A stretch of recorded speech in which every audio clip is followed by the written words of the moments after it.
Go. Thank you. Okay. Hi. So tonight I'm sharing some of the work of Marie Miyashiro, who is the author of this book, The Empathy Factor, the Empathy at Work.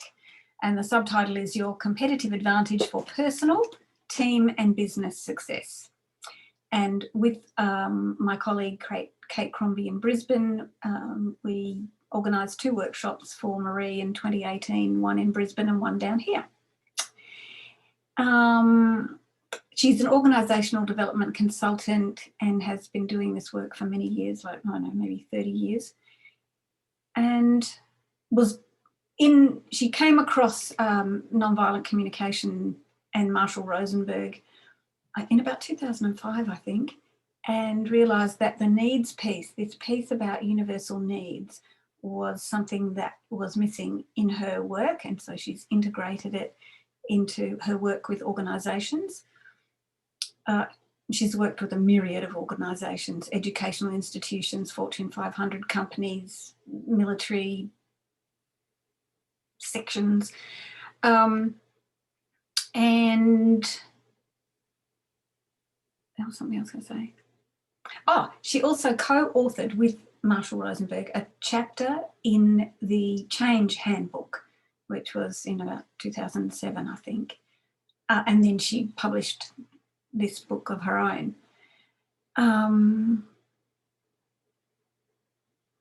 Yeah, so it presents a case for why learn Nvc and why bring it into organisations.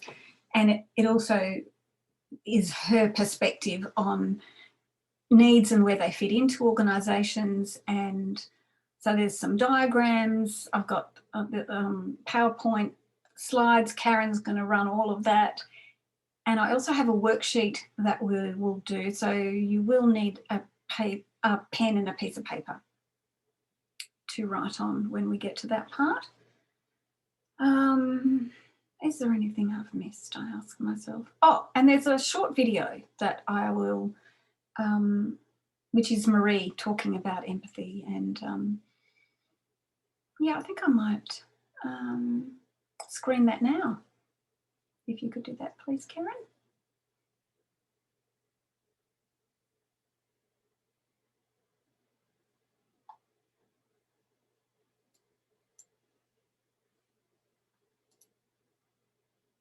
I can't hear the sound. Is not, before I tell you what it is. Can you start it again, Karen? Let's take a look at what can make empathy practical, repeatable, and scalable. So I like to start by telling people what empathy is not before I tell you what it is, because there's a lot of misconceptions about empathy. When we go into organizations, we usually interview the people about what they think empathy is.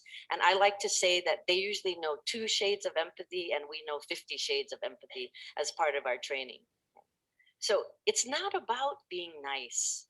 People think empathy is about being nice, and as a manager, it'll make you too soft.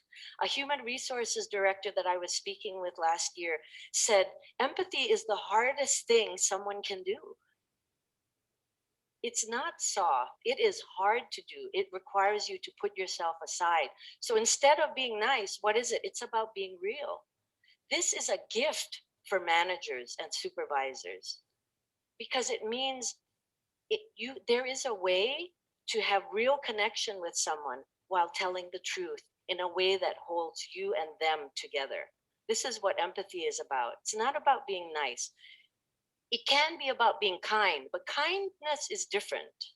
To me, nice is about, oh, I don't want to hurt someone's feelings, or I don't want to I might be unpopular if I do this or say this. So it's not about nice, it's about being real. The other misconception about empathy is that it's about listening only. And in fact, empathy is very much a 2-way street. If you're in a relationship with someone, let's say you supervise someone, and you think your job as an empathic leader is to listen to your employees, I can guarantee you 2 things. One is you're not going to have a full relationship with them because it's lopsided. And 2 is you're going to be exhausted. So the open door policy will end. Instead of that, it's a two-way street. It means I'm going to listen to you. And then when you feel heard, I want to share with you how that affects me or now what's coming up for me. That's an empathic relationship. That's not only between employees and managers and supervisors or team leaders, it's also between customer service people and the customer. The age of the customer service person being service, almost like a servant to customers, is over. Thanks, Karen.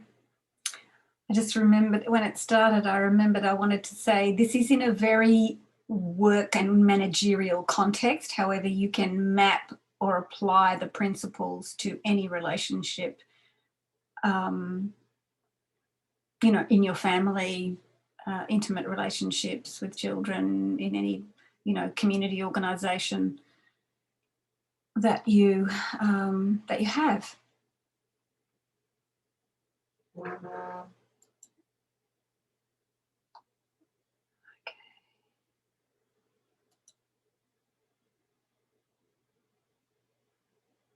And it reminds me actually, somebody that I recommended Nvc to, they went along thinking it was going to be white and fluffy and woo-woo and came out saying, actually, it's really quite gritty, which I think speaks to that, you know, that empathy is one of the hardest things you can do. So, yeah, okay. Hi, Viola, welcome. I mentioned to the others, oh, Samantha, you want to? I was just saying hi to Viola, but yeah. I was going to say, oh, you'll need a piece of paper and a pen for a bit later. All right, so now I think we'll begin the PowerPoint.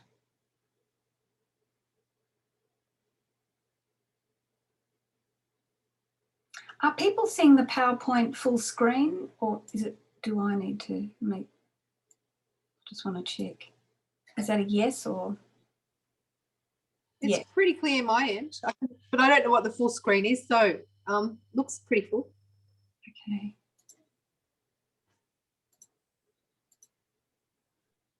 All right, great.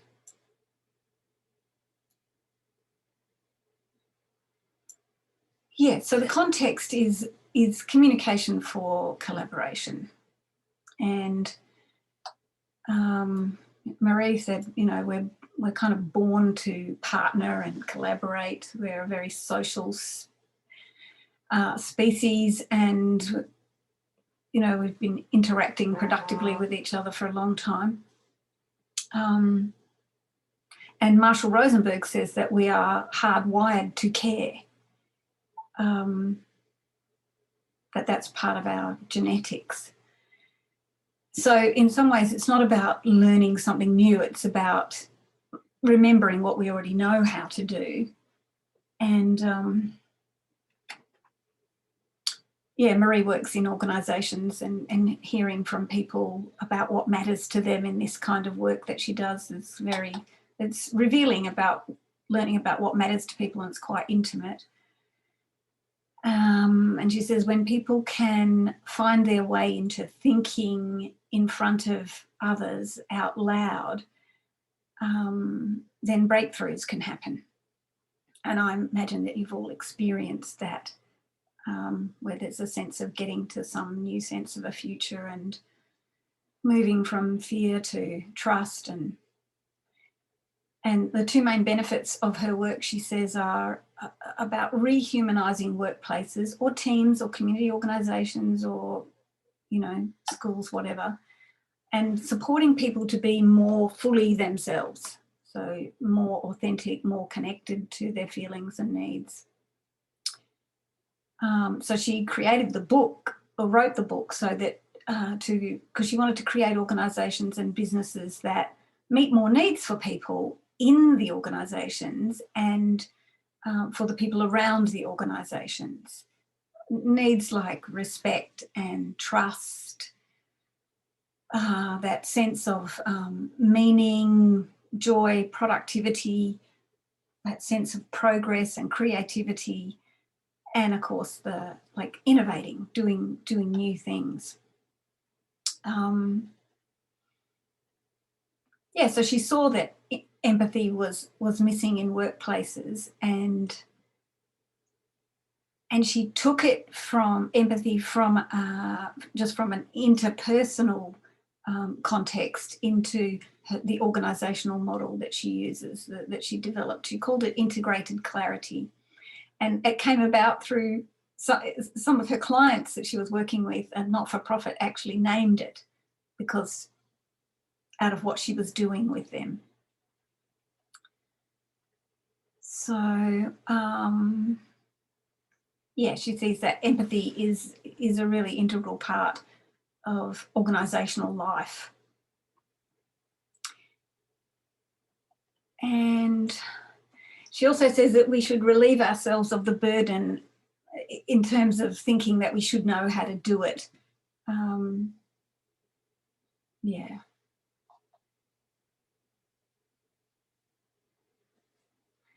And that we have forgotten how to operate from our natural tendency to collaborate. We have come into a culture of competition and domination. Yeah, can you pop up the next slide, please, Karen? That into systems of exclusion where there are people who have the power to make decisions about resources and how things will go. And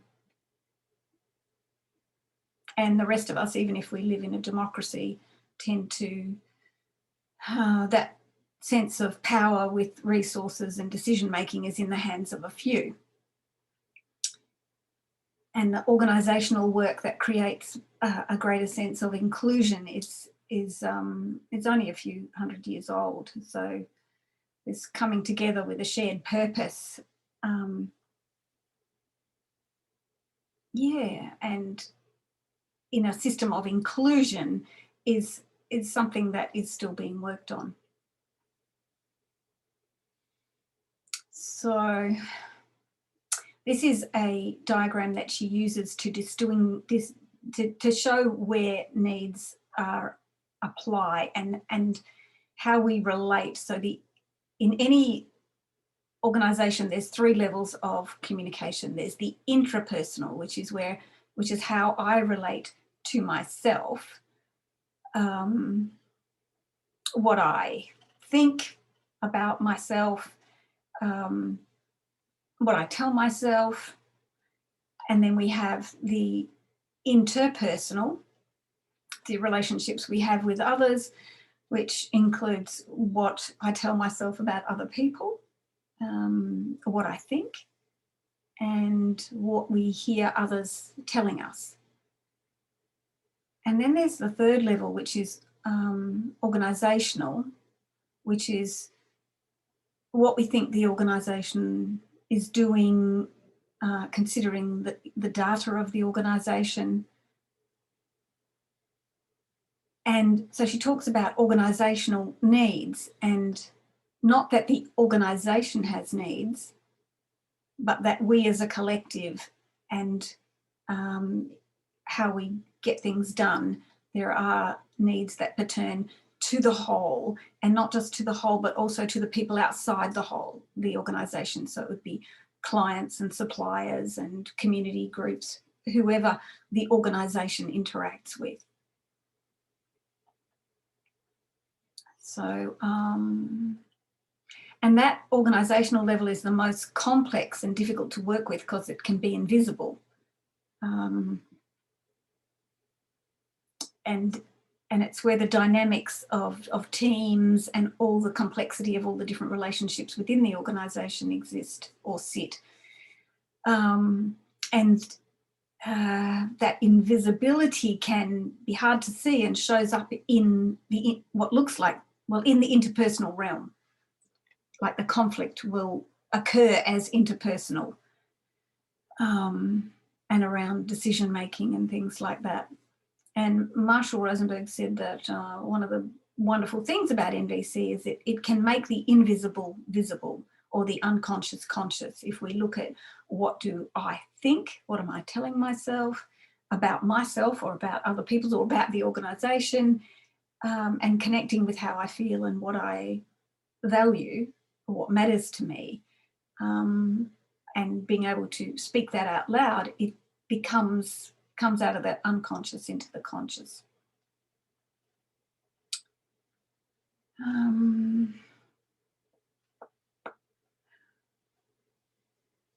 So even though we're kind of born to partner and collaborate and work together, it's not always easy.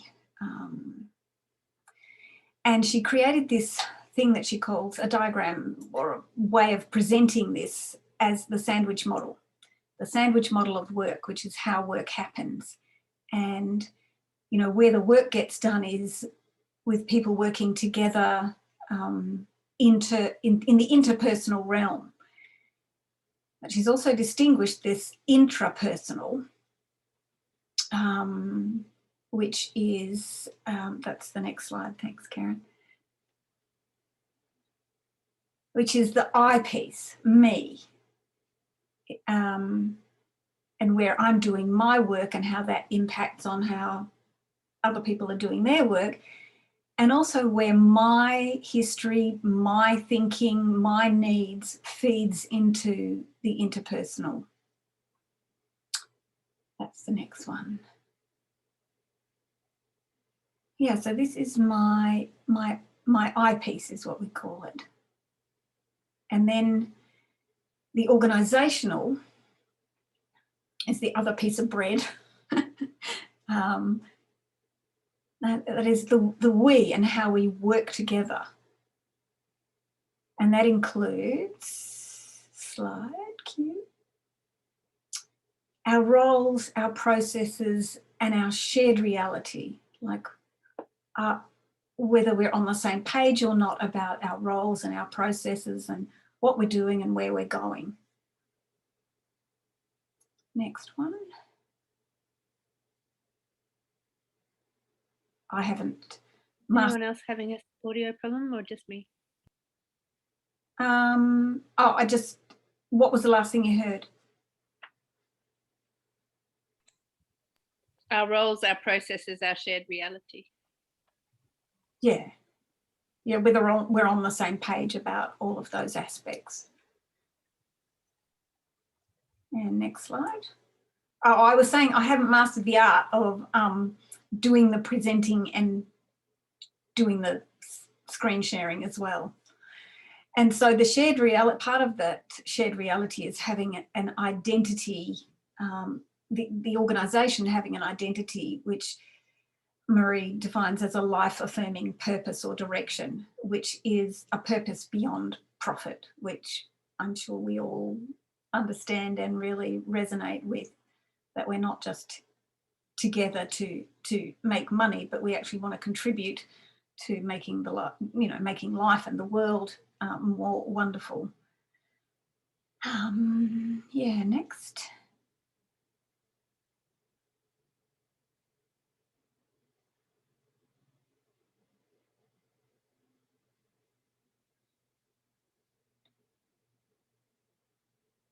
Okay, yeah, that one, yeah. So what this work is based on the work of another man whose name has just gone out of my head, one of her teachers, but this identity of who we are and our unique, authentic, collective self, the values and what we're passionate about, what is it that we're wanting to do together, and our connection to, and so the purpose of what it is we're doing together. I'm just going to expand my screen.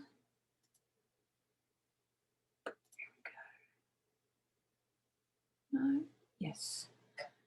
Yeah, the why we exist, exactly.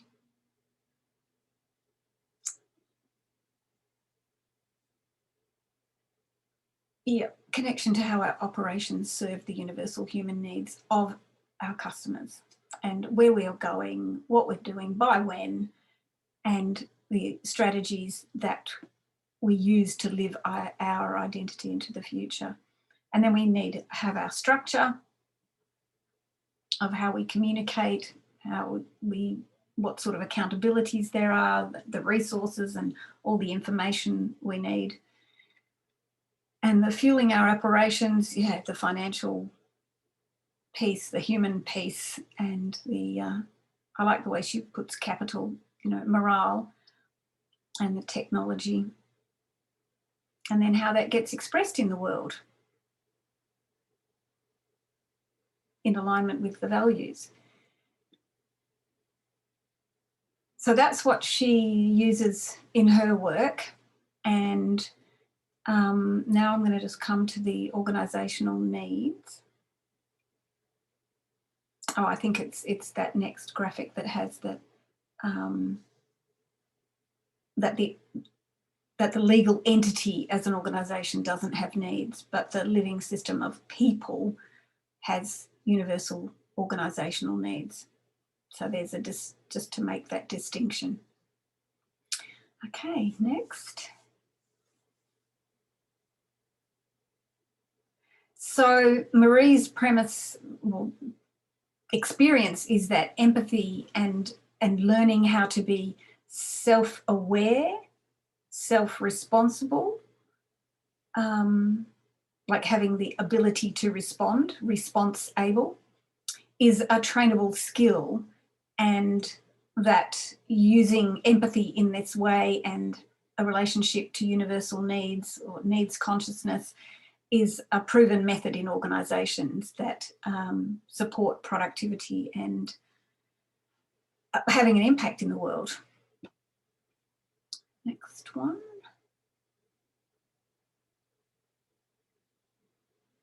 Okay, just go back to the other one, please. Yeah, so is the sandwich piece clear that either side of the interpersonal relationships where the work gets done is me and what I'm bringing, and the clarity of the articulation of the the purpose and the values of the organisation. You look, I'm looking at you, Kate. You look like you have a question or a curiosity. No, it's just like trying to just trying to work it out. That's all. Just frowning, going, what's that?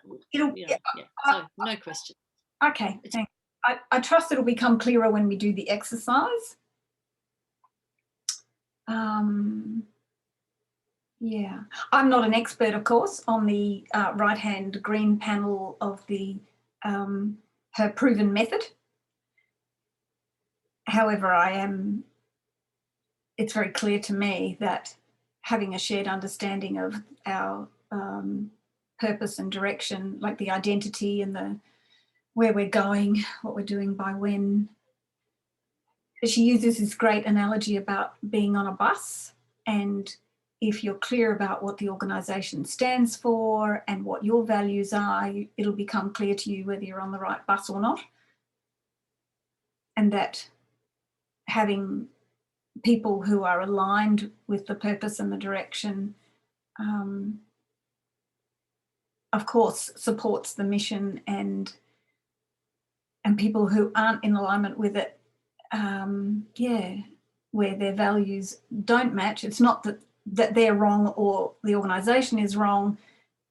It's just that it's not really resonating. And when people, you know, in an organisation that runs like this, people can become aware that, this is not actually where I want to be going, and they can get off the bus in a way that has compassion and integrity, authenticity, and rather than, well, this bloody sucks and it's all fucking wrong and I'm out of here. Or you're wrong and you have to go, coming from management. So, yeah.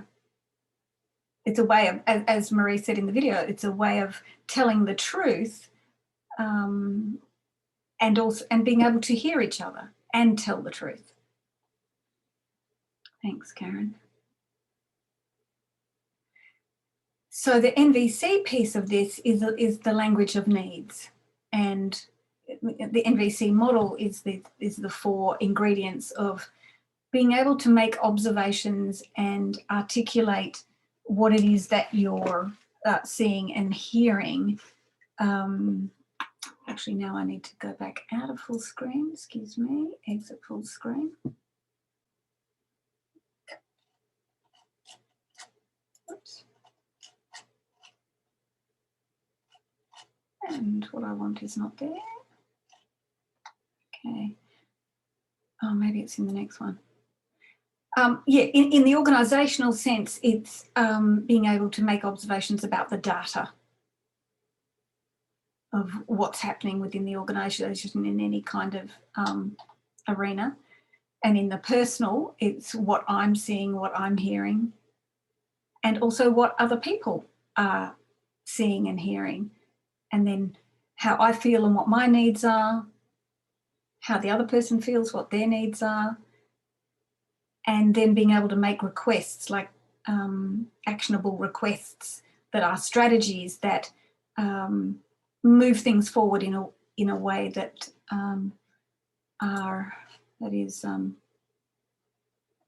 yes.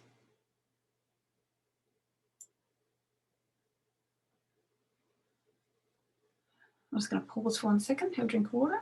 Oh, Barbara's going to go and lie down.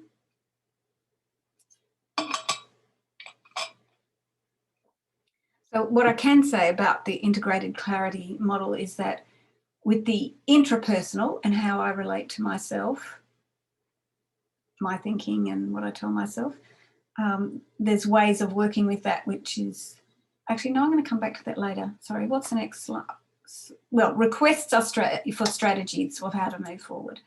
So the universal needs piece applies to people and organisations. Does that make sense? Can I have a thumbs up or down? Yep, you're okay. Thanks, Sam. Yeah, okay, next slide.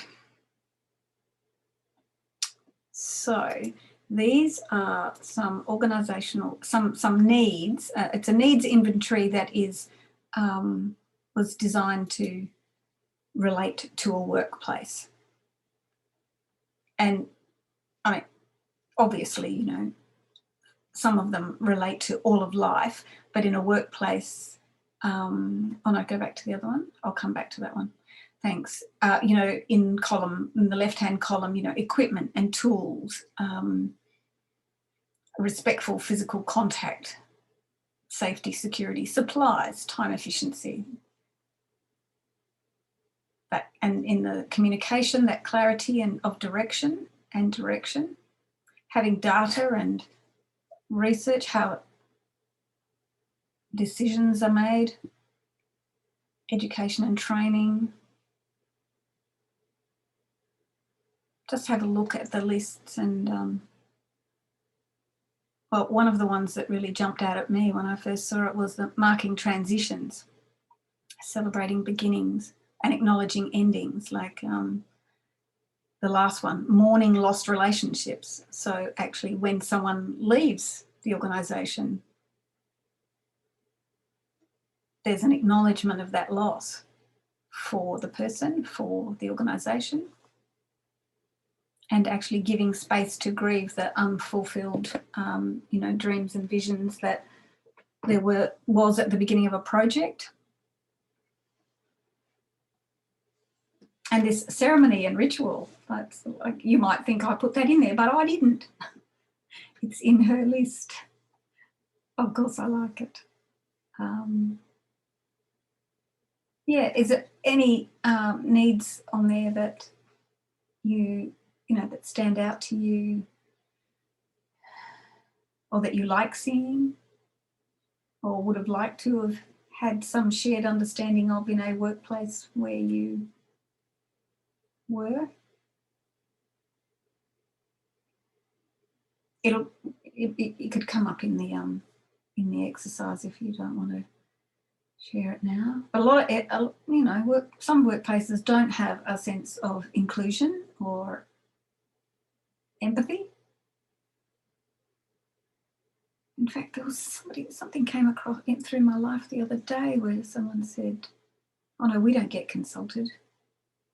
No, we just, you know, it's a top-down system where we just get told what to do, and the people at the top don't have any understanding about how things happen." Gosh, I wish I could remember where it was. I have one. Yeah. Yeah, the workplace where Jaden is had made a managerial decision because the car park was getting too full, to revoke staff parking privileges under the building. Mm-hmm.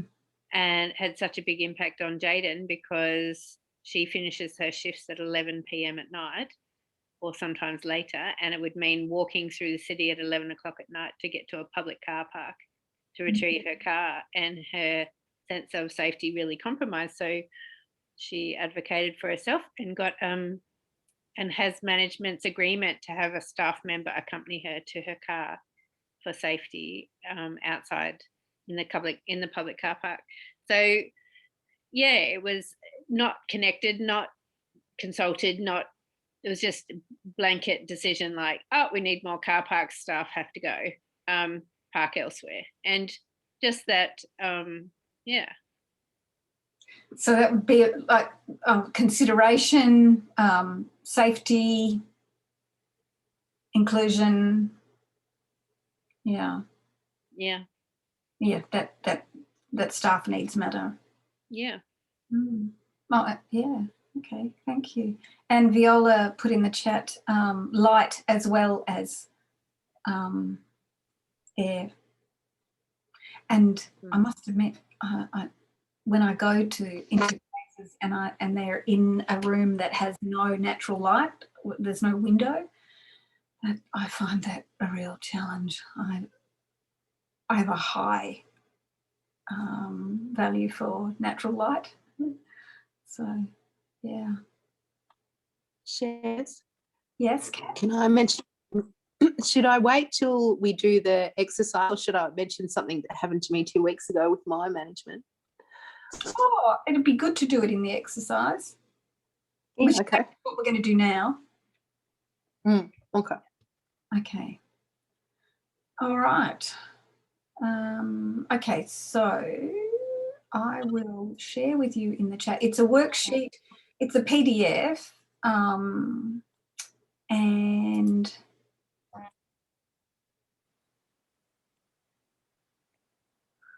if you want to, you can print it out and write on it.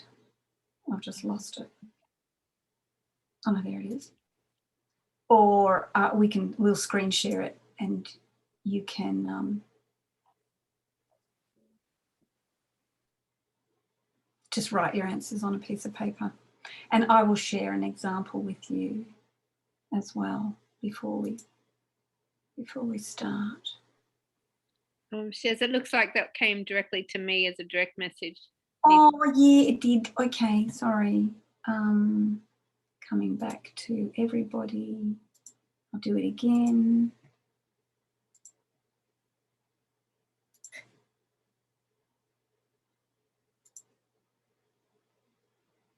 There it is. Thanks. And I need to open it myself so I can see it.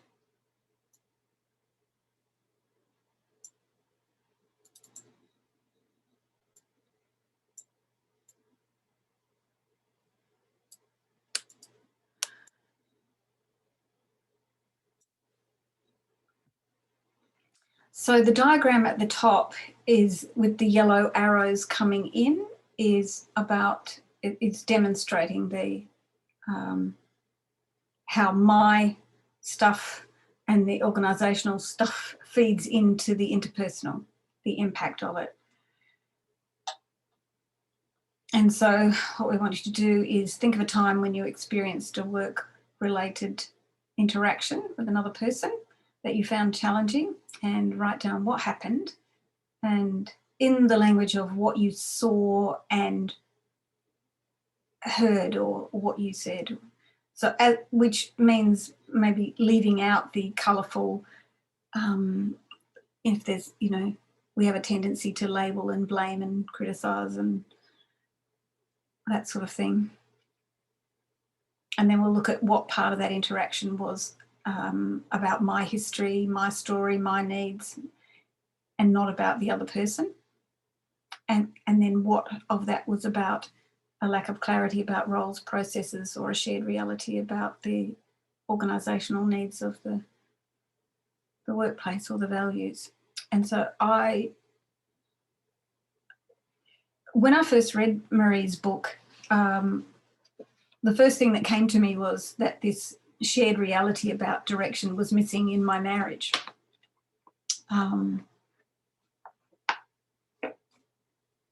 Like that question of like, who are we as a couple? Instead of like when things, we tend to ask a question, you know, what do we do next? And where Marie's saying, you know, it's really about who are we as an organisation, and a couple's a little organisation, a family. It's an inquiry of being, not doing.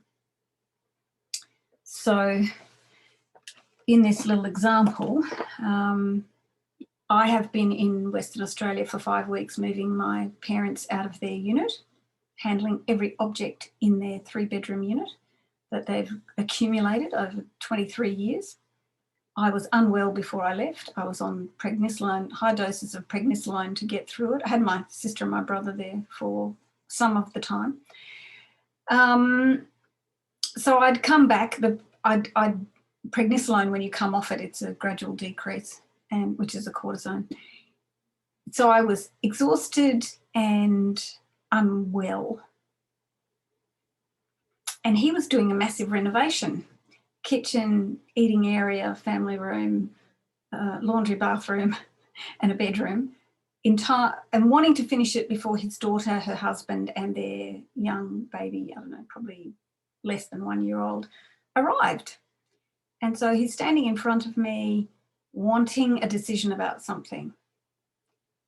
And I'm struggling, and I said to him, could we come up with a process for decision making? And he said, nope, no process, just decisions. I froze, I couldn't speak.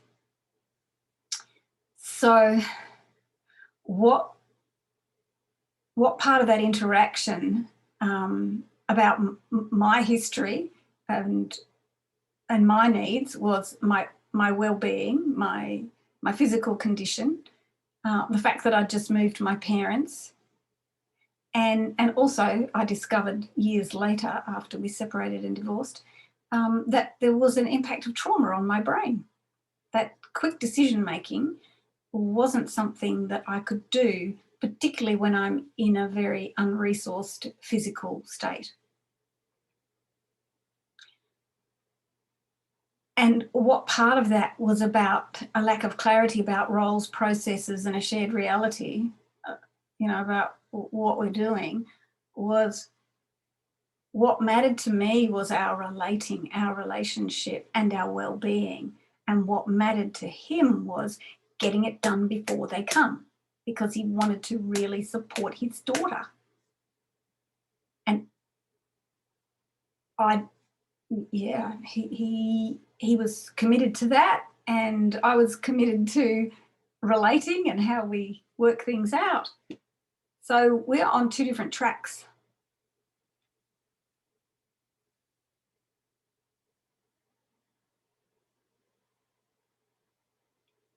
And it would be easy for him to blame me for, you know, not functioning in a way that he wanted. And likewise for me to, you know, judge and blame him for not caring about me. And Marie Miyashiro says that between 50 and 80% of the cause of interpersonal conflict in workplaces, or even, you know, marriages, that's me adding that piece in, is due to a lack of clarity about the identity, you know, the what is it we're doing together, the direction, and the purpose, and our roles in that processes. The long and the short of it is that I left the house shortly after that because it ramped up and I needed to take myself out of the situation in order to take care of myself.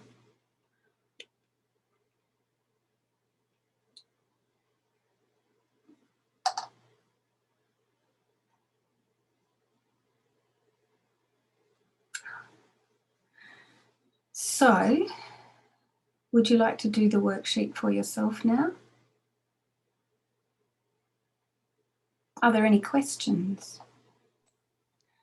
I've got a suggestion, if we've got time, that maybe we could break into groups of into pairs and just talk through you know, the example. I'm thinking of the only real sort of, I only did the sort of corporate thing for about 1.5 years of my life, and there's so many examples in there of just trauma and, you know, things that were so jarring that they're all coming up now for me.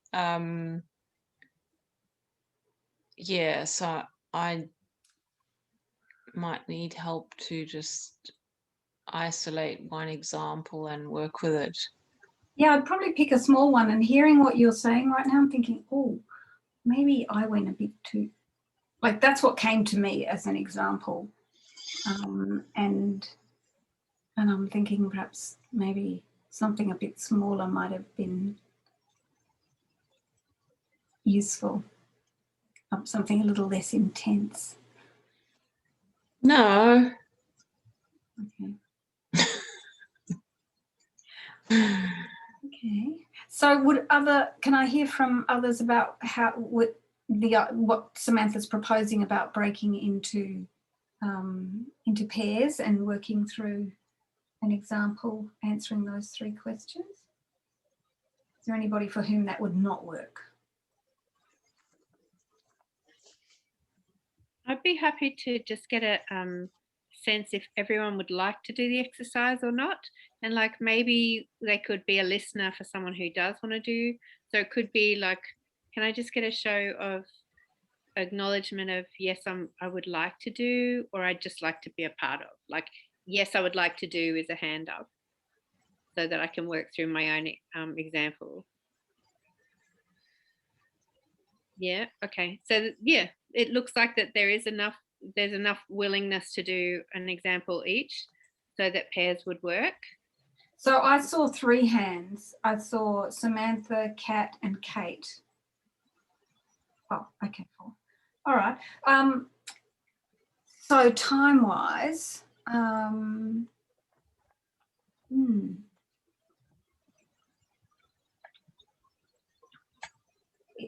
it's 10 minutes.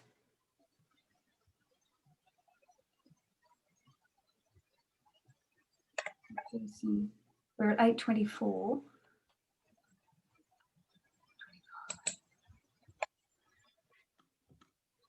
Yeah, we'd be coming back with 10 minutes to. Okay, and Shez, would you like it to be 2 groups of 3 or 3 groups of 2?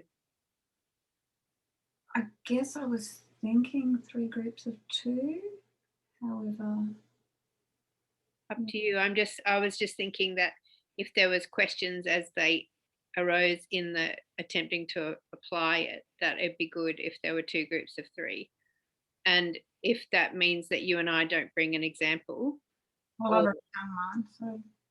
Yeah, you've done yours, yeah. Yeah. So we could be support in terms of this particular process. Yep, okay. How is that for people if we did 2 groups of 3? All good? Okay, thanks, Karen. So, oh yeah, so it's still 2 people, and So can we come back in 10 minutes and see where we're at? Yeah. Are there any other contributions to the timing piece? Oh, no, hang on. We were going to do 2 lots of 10. So coming back in 20 minutes. That'll be 1:45. Okay.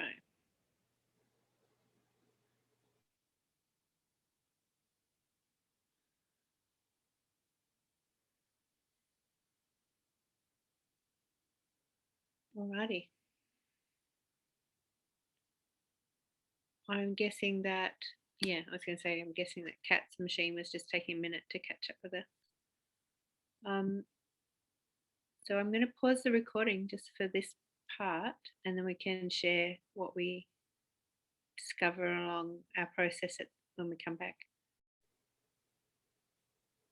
Thanks, Karen. Well, I was wondering, I have some curiosity about what, like one of the, I'd love to hear how it was for you to do that, the worksheet, and what did you see or experience, or any kind of aha, or I guess the purpose is to distinguish your eyepiece, your history and your needs that were nothing to do with the other person, and then also identify where there was or if there was a lack of clarity about, or that shared reality of the organisational needs or values. Did that happen for you?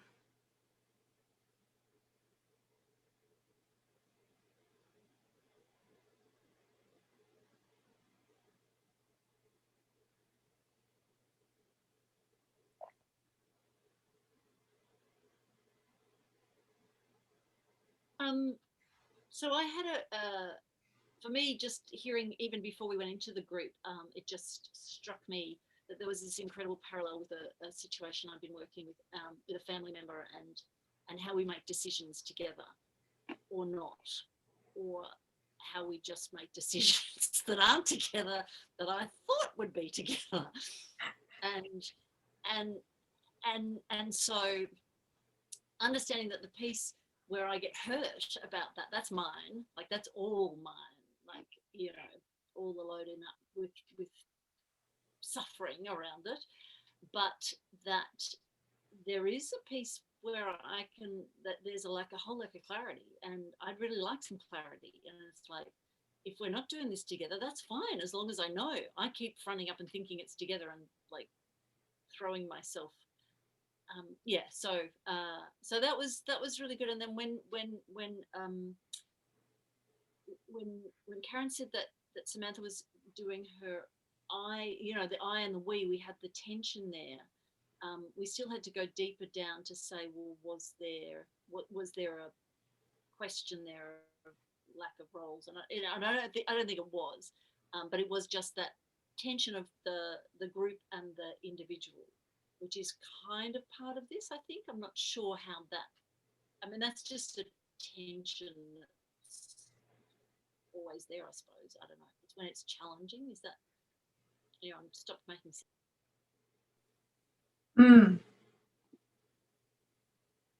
Yeah, thank you, Kate.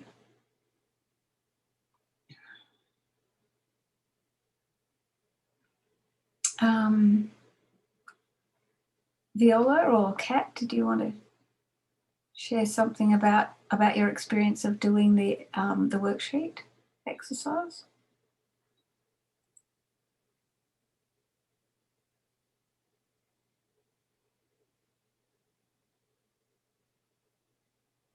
You're still muted. Okay. Did you want to share, Viola, or? Go for it, Kate. Okay. Yeah, so it's a little bit hard on mobile phone, so I don't think I was following the sheet properly. I'm sorry, Shez. Because I couldn't see the sheet and I didn't know how to download it. I'm a bit of a Luddite, actually.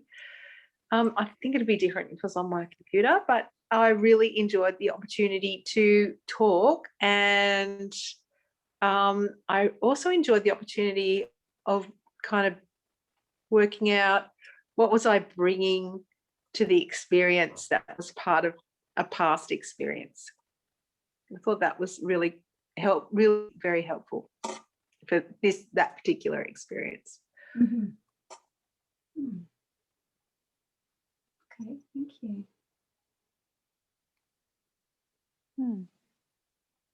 Yeah, I found those questions really useful. And, you know, I had my little, what am I going to do about this experience this morning? And what's come very clear to me is that there's a lack of understanding about what the nature of, you know, the organization is and the roles. And I feel very, I'm aware of my story and my history, but this one's not a big one for me. It's not really triggering me that much.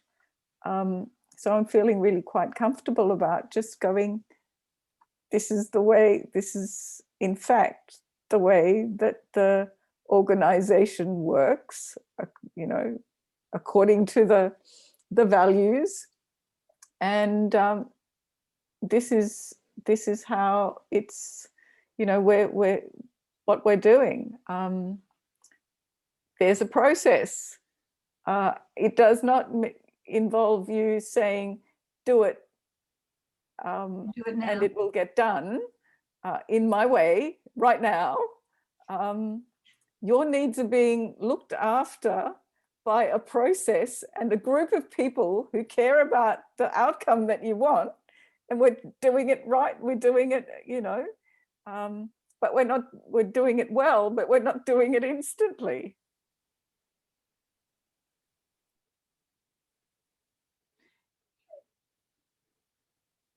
Yeah. So the email that you got was, what was it? This is supposed to be, oh, I see that this is not up on the website yet. Could you please get it up now? Was that the yeah, it was please, with lots of E's and A's. Oh, so right. As in, do it for me, not do it for. Please, pretty please. Yeah. And did you? It sounds like you interpreted that as a demand, like do it and do it now, kind of. Not so much a demand, but it's a do it for me, rather than a do it in service of the purpose of the organisation. Yeah. So it's in an I context rather than it's an activist organisation, a bunch of activists working together. So, yeah. I love that as an example. I feel I've got a smile all over my face, Viola, just because it's just what a great example. And like, yep. And that how it was so revelationary, all this work, actually, when I first came across it. This is what inspired me to want to put well-being in the middle in my family and actually create a model around well-being and putting well-being as the intention of our organization as a family. And then what that you know, sort of lit up in me as a way of relating to well-being in the middle, as a conversation in family.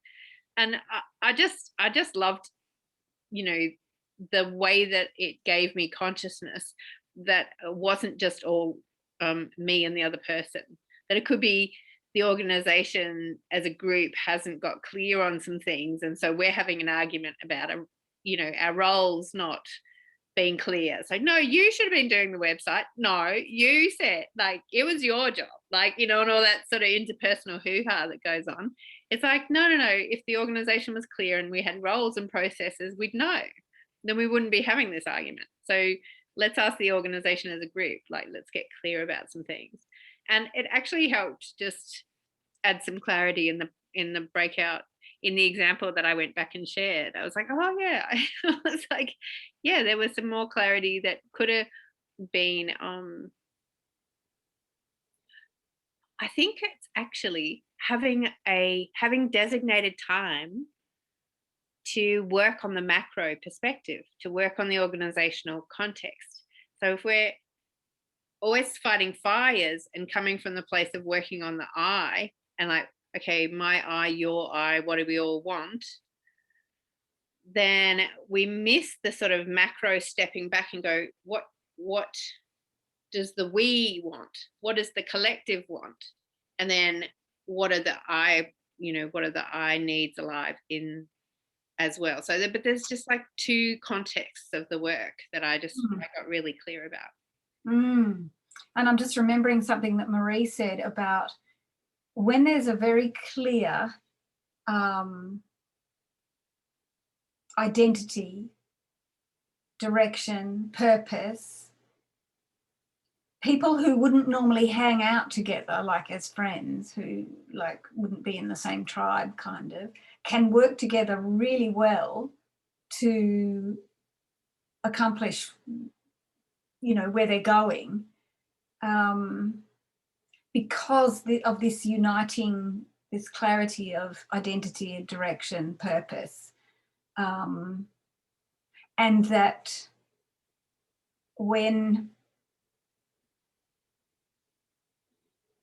because of this, and she said really the litmus test for is everybody on the same bus is that everybody can articulate the identity and the direction and the purpose. Everybody knows what that is and they can speak it and it's alive for them and they're all working towards it, and they will, there's a willingness to not so much subjugate their own individual needs. However, there's a sense of a willingness to work towards this and not be pulling in the direction of, well, I want this, because there's an alignment to this common identity, direction, purpose that's beyond a profit or beyond me, what I want. So, and within this empathic organisational culture, there's a capacity and a willingness, well, first of all, to be self-aware and self-responsible about what's going on for me here. And actually, I went back to my husband after probably a couple of years later when I understood what was going on and said, I didn't really know what was happening for me then, so there's no way that you could have known. I couldn't articulate it for you. And I also came to understand what was happening for him, that he wanted it done so that when they arrived after a very long, journey with a baby, and, that there was enough order in the space for them to be comfortable. And, her husband was coming to a new country, and it was epic, really. So where was I going with that? Did I finish that? Was there something else I wanted to say? Oh, in this, like empathic relating with myself and being able to listen empathically to the other and then share honestly and make requests and come up with strategies to move forward. Yes, which is not about being nice. You can do it nicely, but it's not about the nicely. No. It's not about if it's nice, but it actually feels much warmer and more friendly than strategies that don't include that presence. Well, there's a sense of care and kindness as well. Eventually, I learned that I was that empathic listening was my default, that I wasn't actually sufficiently honest into expressing. I was much more, there was an imbalance of listening. So, all right, we've got 3 minutes left to have a check out. I wish I had a nice, really clear question to ask, but, well, I guess I'm curious about what you're taking away, and if you have any feedback about the actual session or the presentation or the information, or you can either do that now or send it to me afterwards. Jess, how can I get a copy of the sheet that I you've can got? email that to you. That'd be good. Thanks. Be helpful. Yeah. And the needs for organisations. Can you email that I too? can send that too. That's Yeah, thank you. That'd be helpful. Great. You're welcome.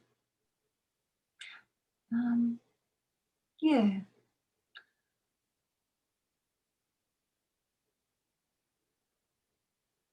Jess, Yeah. it gave me a really new perspective on my situation, and I'm really grateful. Thank you. Thanks, Kat. Yeah, I'm really grateful for the workshopping and working through those questions together and tossing around ideas and things. And what's come up for me is that being able to express the frustrations and, you know, seeing, okay, it's a misunderstanding of roles, that question 3, the organizational thing. It is my stuff coming up, the question 2 thing. And now I look at it and I can look with more compassion at what are her actual needs, not the, what did she say that was triggering to me. So yeah, I feel really comfortable about, you know, in the context of responding. Thanks, Viola. And thank you, Samantha, for proposing the breakout and the talking, you know, sharing and together. And thanks for the 3-way, Karen. I really appreciated both of those suggestions, strategies. So yeah, I'm grateful. Well, I'm celebrating you and your willingness to bring this presentation to life again. I remember valuing it so much the first time, and really appreciate seeing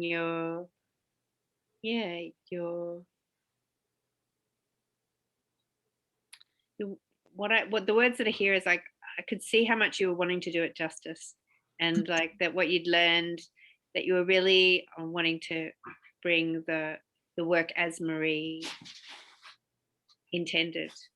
So I just want to say I really saw you for your intentions around that, and also really appreciated revisiting it, just the content. So really grateful that you bring it, you know, in for the fact that it's really alive for me to do work in collaborations. And so it just re-presences for me all of that languaging to articulate those dimensions. Thank you. Thanks, Karen.